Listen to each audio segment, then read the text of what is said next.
name is Sophia Hayes. I am 29 years old, and the day my grandfather's will was read, my parents looked me in the eye and tried to erase me. I was sitting at this long, polished table, hands folded so tight my knuckles went white, while my sister smiled across from me in a designer dress, already acting like she owned the room. The lawyer cleared his throat and started with what my parents called the main part of the will. That was when my mom leaned forward, all sweetness, and announced that my sister would be receiving $15 million from my grandfather's estate. My dad slid a stack of documents toward her, and everyone murmured congratulations like it was some kind of fairy tale ending. Then he turned to me. No folder, no check, not even a token. He just shrugged and said, almost bored, "Your sister gets 15 million. As for you, Sophia, you can earn your own. Grandpa didn't want you to have anything." My mom nodded and added, "He said he was done with you. You chose your career over family. This is what he wanted." I felt the room tilt, but I did not argue, did not cry, did not give them the satisfaction of seeing me break. I just stared at the table and listened to them rewrite the story of a man who had once been my biggest supporter. And that is exactly when my grandfather's own lawyer pushed his chair back, stood up, and said there was a second document, sealed and hidden, that my parents had never been allowed to see. He said it was meant to be read only when everyone was in the same room, and especially when I was present. Have you ever sat there while your own family decided you were worth nothing, and wondered if you should walk away or wait to hear the one secret that could blow everything apart? Because what that lawyer read next is the reason my mother ended up screaming in front of everyone. Daniel Park, my grandfather's attorney, didn't flinch when my mother snapped that there was no second document. He just adjusted his glasses, slid a thick, sealed envelope out of his briefcase, and set it on the table like a bomb. "Mr. Arthur Hayes gave me explicit instructions," he said calmly. This codicil was to be kept confidential from everyone, including his son, until the day his will was read with all immediate family present, especially his granddaughter, Sophia. My mom's face drained of color. My dad tried to laugh it off, saying Grandpa must have been confused near the end, that there was no need to read anything else. Daniel ignored him, broke the seal, and unfolded several pages covered in my grandfather's careful handwriting and legal print. My heart hammered so loud I could barely hear him at first, but then the words cut through as if the room had gone silent. "To my granddaughter, Sophia Hayes," Daniel read, "I leave full controlling interest in HarborMind Analytics, the company I have quietly built and invested in over the last several years, as well as my personal investment accounts associated with it, held separately from my joint accounts with my son." He went on to explain that HarborMind was not some small side project. It was a growing tech company based out of Atlanta, built around an AI platform to help small businesses manage inventory, cash flow, and marketing decisions. It already had partnerships, contracts, revenue. It was worth far more than the 15 million my parents had just handed to Chloe. My dad finally stopped smirking. "That's impossible," he blurted out. "Dad barely knew how to use his phone. He didn't build a tech company." Daniel looked straight at him. "With respect, Mr. Hayes, he learned. He sought outside expertise. He invested in the right people, and he insisted everything connected to HarborMind stay in his name only, so there would be no confusion about his intentions." My mother leaned forward, her voice sharp. "He was not in his right mind when he did that. He was old, he was sick, he was forgetting things. He told us Sophia wanted nothing to do with him." Daniel's expression tightened. "That is addressed here as well." He lowered his eyes to the page and continued. "I am fully aware," he read, "that Mark and Linda have kept Sophia away from me, changing plans, telling me she is too busy with her big city life, and telling her I am too tired or too confused to see her. They have told me she is ashamed of this family, that she does not call, that she does not care. I do not believe this. I have seen her messages disappear. I have had my calls redirected. I have watched them put Chloe in front of me with cameras and smiles while telling me Sophia wants nothing to do with an old man. My throat closed up. I remembered all the texts I sent that never got answered. The calls that went straight to voicemail, the times my mother said Grandpa was sleeping, or at a doctor's appointment, or having a bad day. Always when I tried to come home on short notice. Daniel kept reading. I have also noticed large transfers from my joint accounts into personal cards and accounts controlled by Mark and Linda, used to fund travel, vehicles, and lifestyle expenses primarily for Chloe. These were never discussed with me. When I asked questions, I was told I had already approved them, even when I had not. I may be old, but I am not stupid. My mother shot to her feet so fast her chair screeched across the floor. "That's a lie!" she shouted. "He signed everything. We took care of him. We did everything for him while she was off in Chicago chasing some computer dream." She jabbed a finger in my direction like I was the problem here, like my existence was the insult. My dad tried a different angle, his voice cooler. "Dad clearly wrote that under pressure. He had moments of paranoia. You know how it is at the end. People get suspicious." Daniel didn't move. His tone never rose, but every word sounded heavy. "Mr. Hayes, this codicil was drafted and signed in my office with medical clearance from his physician stating he was fully competent. I am prepared to present those records if necessary." Across the table, Chloe's mascara was starting to streak. She clutched the folder with her 15 million like it might disappear if she loosened her grip. "So what?" she snapped, voice shaking. "He just gives her some random company and leaves us looking like thieves?" "I took care of him. I was there. I posted about him. People loved our videos." Her choice of words hit me harder than I wanted to admit. I had been edited out of my own grandfather's life while she turned him into content. I stared at Daniel, hoping there was more, needing proof that I hadn't just imagined every email, every call, every time I tried. He sighed, glanced over the last page, and then looked up at my parents again. "Arthur knew there would be pushback," he said. "He anticipated that you would question his memory, his capacity, his decisions. He left further instructions and additional evidence, which I will present if this goes to court." My mom's hands were visibly shaking now. She grabbed my dad's arm. "Mark, do something," she hissed. "We can't let this stand. He can't just rewrite everything we agreed on." For the first time, my dad didn't have a quick answer. He stared at the papers in front of Daniel like he was doing the math and realizing too late that the numbers didn't favor him anymore. Sitting there, listening to all of it, pieces in my head started snapping into place. The missed holidays, the last-minute canceled visits, the way my parents always insisted on handling any banking to make things easier. The way Chloe flaunted trips and designer bags with no real job to back it up. Maybe you think you would have screamed, or flipped the table, or stormed out right then. But all I did was sit a little straighter and wait, because one question burned in the back of my mind. If this was only the beginning of what Grandpa had hidden from them, what else was about to surface that they couldn't talk their way out of? When Daniel said my grandfather had seen his messages disappear, it snapped something loose in my memory, and suddenly I was not in that conference room anymore. I was back in Savannah, sweating through my t-shirt on the front porch, while my sister Chloe twirled in a brand new dance costume in the driveway.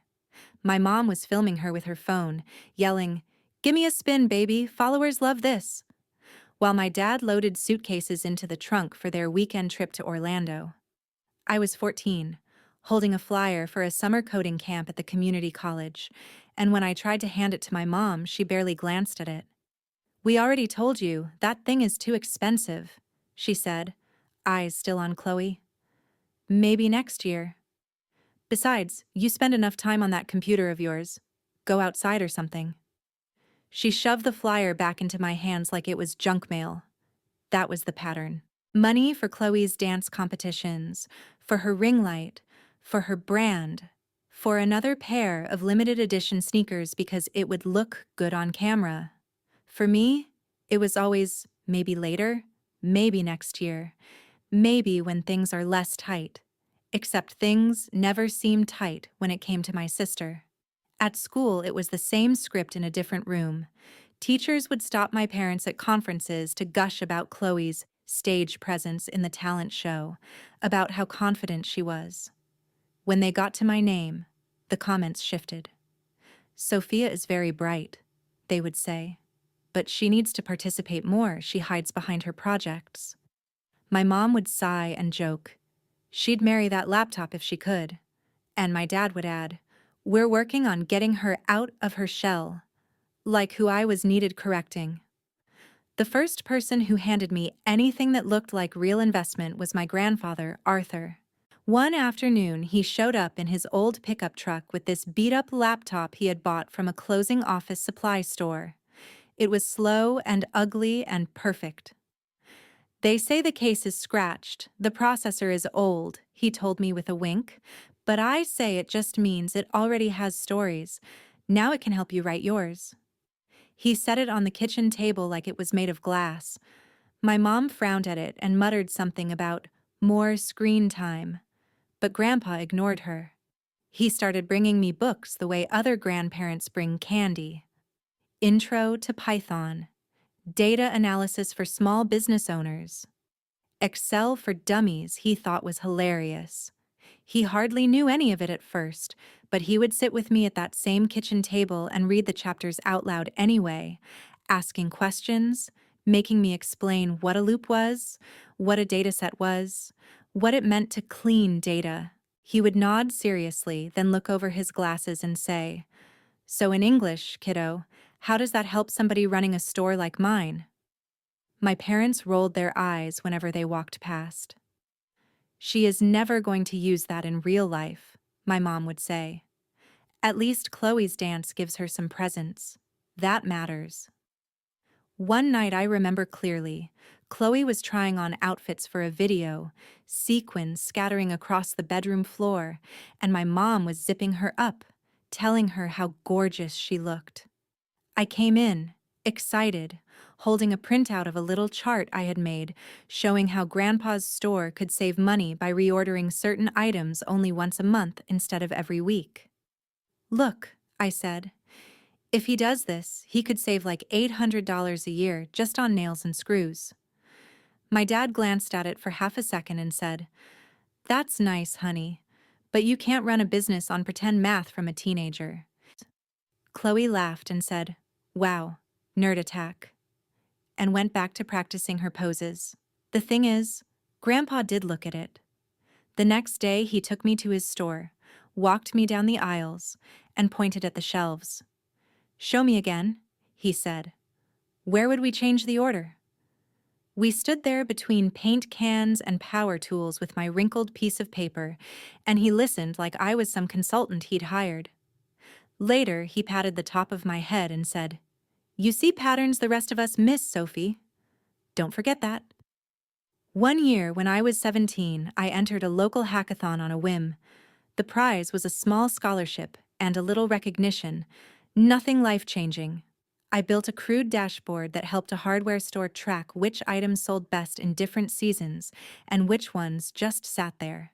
It was basic, ugly, and half held together by duct tape code, but it worked. I remember standing on that stage in an ill-fitting blazer I bought from a thrift store, scanning the crowd for my parents. They had promised to come, said they were so proud. When the organizers announced my name and I stepped forward to accept the certificate, the only person cheering loud enough to cut through the polite applause was my grandfather. He was in his old plaid shirt, clapping like he was at the Super Bowl.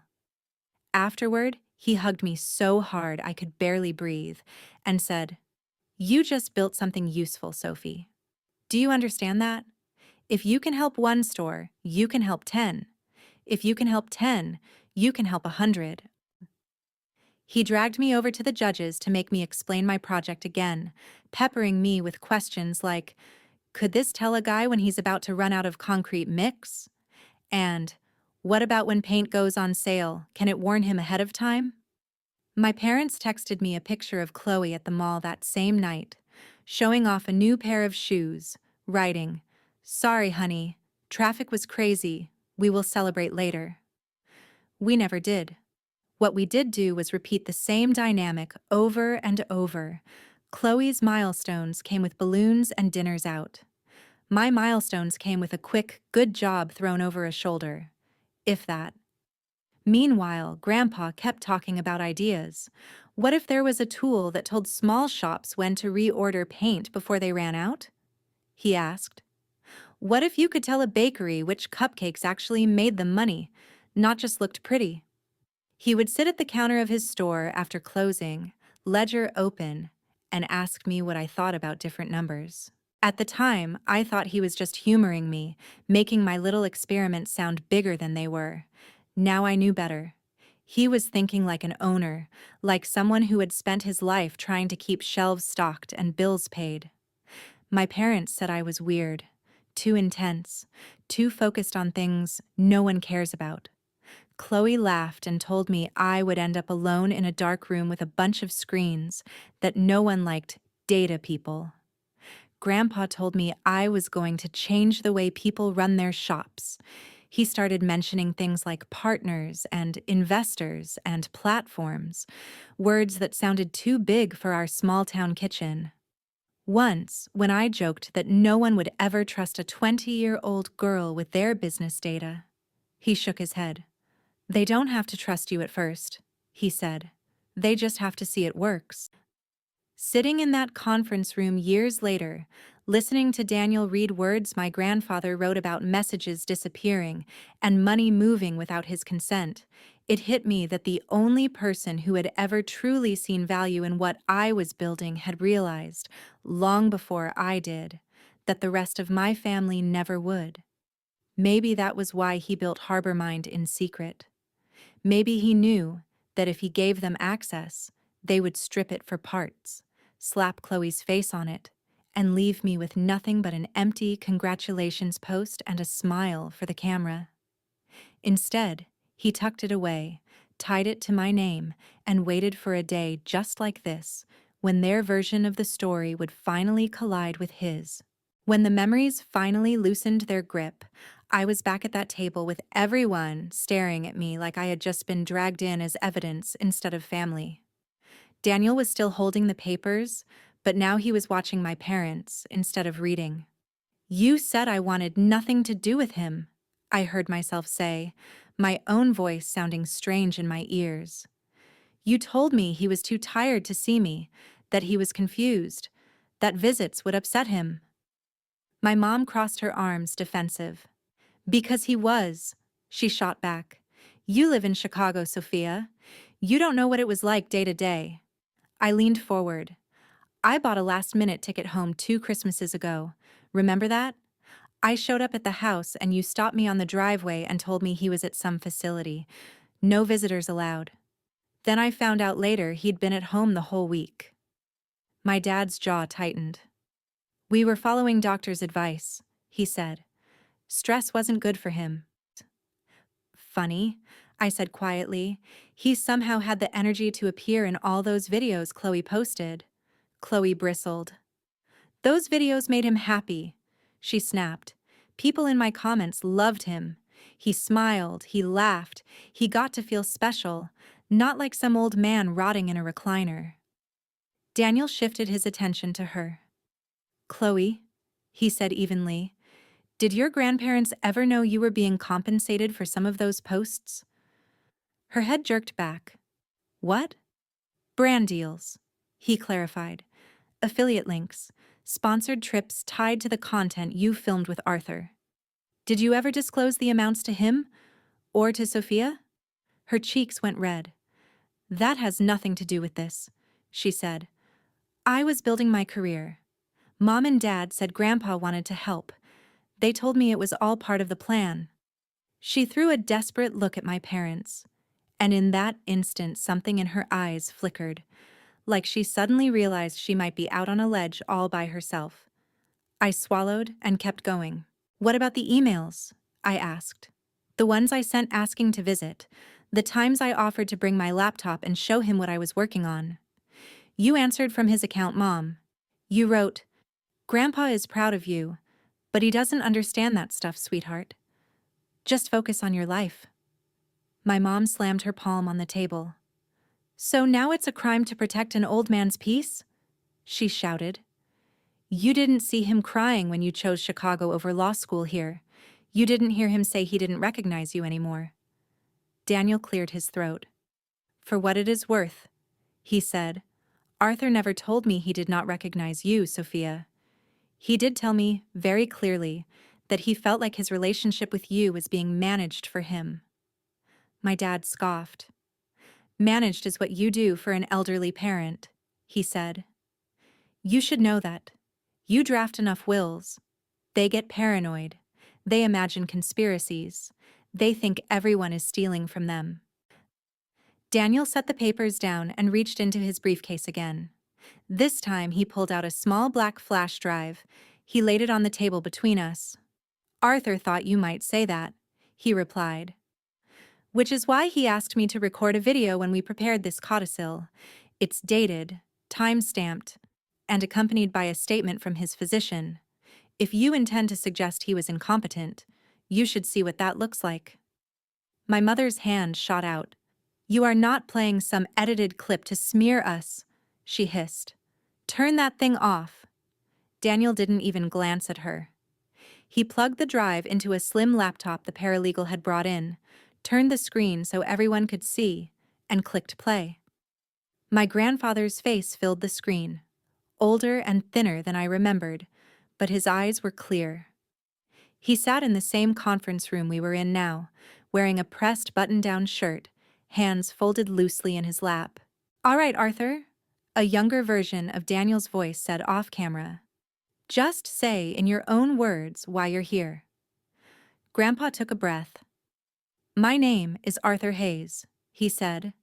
I am choosing to change my will because I have become aware that my son and his wife have been using my trust in ways I did not approve. I have seen money leave my accounts that I never agreed to. When I ask questions, I am told I am confused. He looked straight into the camera. I am not confused. I am old, but I know what I've earned, and I know who I want it to go to. My dad muttered something under his breath, but no one stopped the video. Grandpa continued. I love all my grandchildren, he said, but only one of them shares the way my mind works. Sophia understands numbers. She understands systems. She built a little thing on her computer that helped a store like mine, and never even bragged about it. He chuckled softly. Mark never listened when I talked business, and Linda loves appearances. But Sophie listens. My chest hurt. I didn't realize I was holding my breath until the room started to spin again. On the screen, Grandpa's expression darkened. I have also seen how they keep her away from me, he said. Visits canceled, calls dropped. I get told she is too busy with her big city job. Then I hear from Ruth that Sophia drives all the way down and my son sends her home from the driveway. I know what that is. That is control. That is fear that the two of us will talk and compare stories. He shifted in his seat, anger flashing across his features in a way I had rarely seen. If they are watching this, it means they are contesting my decision, he said. It means they are once again trying to take what does not belong to them. So let me make it plain. Harbor Mind Analytics, every share, every related account is for Sophia. Not because she is my favorite, but because she is the only one who can use it for what it is meant to do. He paused, eyes glistening. Help the little guys. Help the people running shops like I did, who never had these tools. Daniel's voice came back in the recording. Arthur, are you making this decision under pressure from anyone? Grandpa gave him a look like the question insulted him. The only pressure I feel is time, he snapped. I am making this choice now while I can, because I know if I wait, They will convince some doctor to write me off as senile and sign whatever they put in front of me. I want this on record before that happens." The screen froze on his face, then went black. No one spoke. The only sound was the low hum of the air conditioner and Chloe's uneven breathing. My mother's mascara had fully surrendered, black streaks cutting down her cheeks.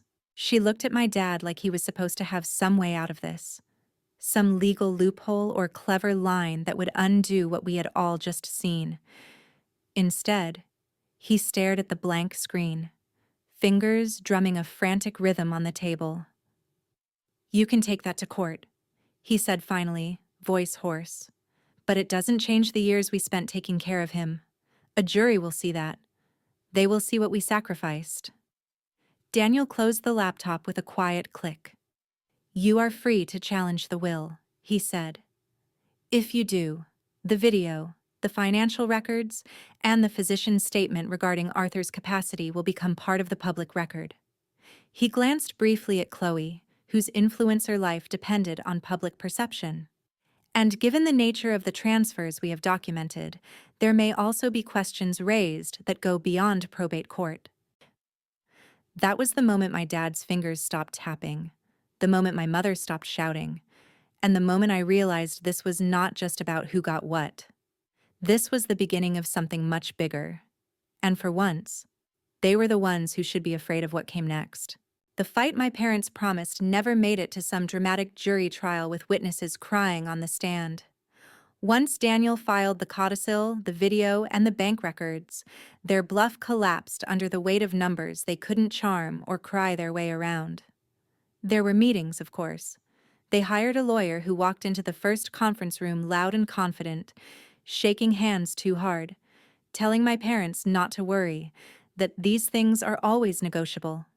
He walked out after the first disclosure hearing looking like he needed a strong drink and a different client. The court appointed a forensic accountant to go through years of transactions on my grandfather's joint accounts, and every family expense that had quietly padded Chloe's brand and my parents' lifestyle started showing up in spreadsheets and exhibits instead of Instagram stories. The judge didn't care how many videos Chloe had posted holding Grandpa's hand or how many heartfelt captions she'd written about cherishing moments. He cared about the power of attorney my dad had used to move money out of those accounts for unspecified personal expenditures. He cared about timing, transfers right before luxury vacations, right before a new SUV, right before Chloe's sponsored trips that somehow got paid partly out of Grandpa's funds. He cared about the fact that when Arthur questioned those withdrawals, emails mysteriously vanished. When their attorney tried to argue that Arthur had verbally approved everything, Daniel slid the video across the table, and the judge watched the part where my grandfather looked straight into the camera and said, "I have seen money leave my accounts that I never agreed to. When I ask questions, I am told I am confused. I am not confused." After that, there wasn't much room left to spin. The medical report attached to the file confirmed he'd been evaluated as competent when he changed his will. The accountant's report laid out the misuse of funds in columns that didn't care about anyone's feelings. The court validated the codicil and confirmed Harbor Mind Analytics, and the associated accounts were mine, exactly as Arthur intended. On top of that, the judge ordered my parents to repay what they had taken from the joint accounts, plus interest and penalties. They didn't have it. They had been living like the money would never run out. To even begin making a dent, they had to sell the big house in Savannah with the white columns and perfect lawn my mom used to pose on for holiday photos, the house she once called our legacy. They sold the 2 high-end cars they loved to park in the driveway just to be seen, the ones Chloe used as props in her Day in My Life vlogs. Word got out, because of course it did. Small towns are cruel and efficient that way. The same neighbors who used to rave about Linda's taste in decor started whispering at the grocery store about mismanaged funds and financial abuse of an elder. People who once envied them now crossed the street to avoid awkward conversations. Mark was put on leave from his job at the logistics company pending review, And it didn't take long before that became terminated for cause. No company in town wanted the CFO whose father's estate was now tied up in a public record of financial misconduct. Chloe's fall was quieter and louder at the same time. Quiet in the way doors closed to her behind the scenes, loud in the way screenshots and clips began circulating online. People dug up old videos of Grandpa in her feed and suddenly noticed the way he sometimes looked off camera, distracted, uncomfortable. A former friend leaked messages where Chloe bragged that she was set for life because her parents were making sure the will is in my favor. Brands that had been sending her free clothes and checks sent her emails instead, with phrases like reputational risk and we're going in a different direction. Her follower count started sliding, then plummeting. The comments under her old posts turned from heart emojis to questions she couldn't delete fast enough. She posted a teary video about misunderstandings and online hate. But without the glossy trips and endless hauls, the algorithm moved on, and so did her audience. While all of this unfolded, I signed papers in a different courthouse room, ones that formally separated my financial life from theirs. No more shared anything. No more emergency contacts with their phone number just in case. No more backdoor access to accounts for safekeeping. Daniel slid the last form across to me and said, "Once you sign this, they have no legal claim to Harbormind or to any assets that come from it. Not now, not later." My hand shook for a second, not from doubt, but from the weight of cutting the last invisible cord. Then I signed, and for the first time, their disappointment was no longer something that could cost me money or freedom. I moved into a modest apartment in Atlanta at first, close to where Harbormind's tiny team was already working out of a rented office that still smelled like paint and new carpet. Grandma Ruth refused to stay in the Savannah house while it was being gutted for sale, so she packed her life into a couple of suitcases and came with me, her photo albums stacked on top of my boxes of cables and old notebooks. She left behind the fancy furniture and took the framed picture of her and Arthur at the store on opening day instead. My parents, stripped of the image they had worked so hard to project, slipped out of town not long after the sale closed. Through distant relatives and the occasional slip on social media, I heard they ended up in a small rental in Nevada, chasing cheaper rent and anonymity. No more charity galas, no more club memberships, no more curated Christmas cards on thick glossy paper. They didn't call. They didn't text. If they talked about me at all, it wasn't to my face. And for the first time, the silence between us was something I chose, rather than something they controlled. On one of the last days before Ruth and I left Savannah, I walked through the empty house alone. The echo of my footsteps sounded wrong in rooms that used to be packed with decorations and noise. I stood in the doorway of the den, where I had once sat on the floor with that beat-up laptop, where Grandpa had leaned over my shoulder to ask what all those numbers on the screen meant. I could almost hear his voice, low and amused, saying, "Show me how this helps a guy like me, Sophie." The walls no longer felt like they belonged to my parents' version of our family. Without the furniture and framed illusions, the place felt hollow, like a stage after the show is over, props carried off, audience gone home. Whatever performance they had been putting on here was finished. The real legacy Arthur left wasn't the wood and plaster they were losing. It was the code, the company, and the conviction that I never had to beg to be valued again. They had spent years using his money to build an image. He had spent those same years using his mind to build a future for me. In the end, their image crumbled.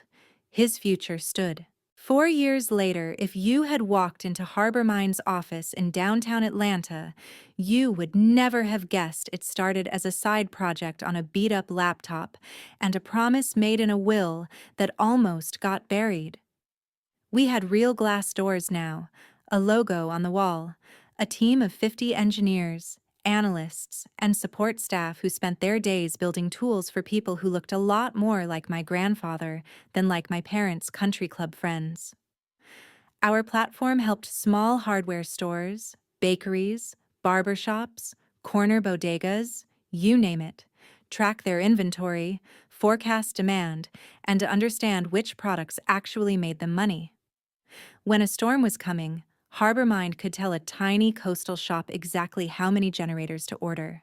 When a bakery wanted to know which cupcakes to stop making, our dashboards answered in plain language. Every time a client called to say, "We didn't go under this quarter because of your software," I heard my grandfather's voice, the way he had said, "Help the little guys." We hosted free workshops twice a month, inviting local business owners into our space, feeding them pizza, walking them through their numbers in a way no bank ever had.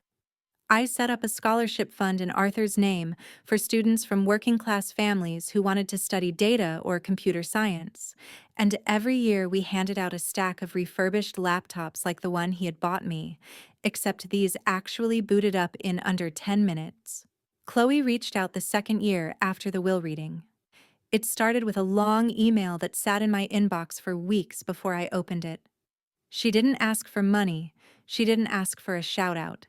She just wrote about how her follower count had tanked, how sponsorships dried up, how she had gone from flying out for brand trips to clocking in at a small marketing agency where no one cared how many likes she used to get, only whether she could meet deadlines. She said she had started volunteering at a community center, teaching teenage girls basic content creation skills, but also talking to them about reading contracts and not treating their lives like something to be packaged and sold. She admitted she had been jealous of me for years, that watching Grandpa look at me the way he never looked at her had felt like an open wound. She didn't excuse what she did. She just said she was sorry. I called her. The conversation was awkward, full of long pauses and nervous laughter, but we talked. Not as influencer and invisible sister, but as two women who had finally run out of people telling them who to be. We were not close, not yet, but the door was cracked open instead of bolted shut. My parents never called. Through Grandma Ruth and an occasional relative, I heard scraps of updates. Mark picked up a job doing basic bookkeeping for a small firm out west, nowhere near the executive level he used to brag about. Linda stayed at home mostly, rarely posting online anymore, the glamorous life replaced by discount furniture and generic coffee. They went from being the couple everyone envied to the couple people lowered their voices to talk about. Ruth and I built our own quiet rhythm in Atlanta. She claimed the sunny corner of my living room for her rocking chair and her knitting, and every evening we would sit on the balcony with takeout and watch the city lights blink on. Sometimes she would tell me stories about Arthur in the early days, when he was just a kid stocking shelves, long before he owned anything. Other times we sat in comfortable silence, the kind you only get with someone who has seen you at your lowest and never once tried to edit you. People like to say success is the best revenge. Maybe they are right. But sitting there with my grandmother, knowing HarborMind was giving families like ours a fighting chance, without anyone needing to steal or lie to make it happen, I realized something else. The real revenge wasn't the money or the growth charts or the press articles.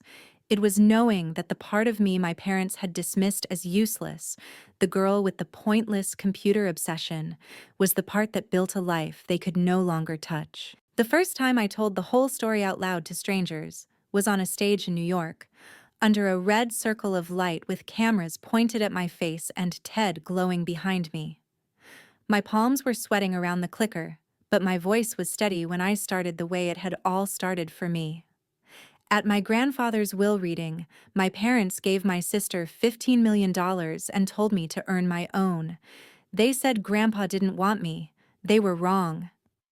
The audience laughed in the right places and went dead quiet in the heavy ones as I walked them through it. Not every messy detail, but enough. How my family decided I was the weird one, the difficult one, the one who didn't fit the picture they wanted to post. How my grandfather quietly bet everything on the part of me they tried to erase. How greed and manipulation almost buried that bet for good. I told them about Harbor Mind, about the small town shops now using our tools, about the bakery owner who cried on a Zoom call because she thought she would lose the business her mother started and then didn't. I put up a slide with my grandfather's handwriting, his notes about helping the little guys, and felt something in my chest loosen that had been tight for years.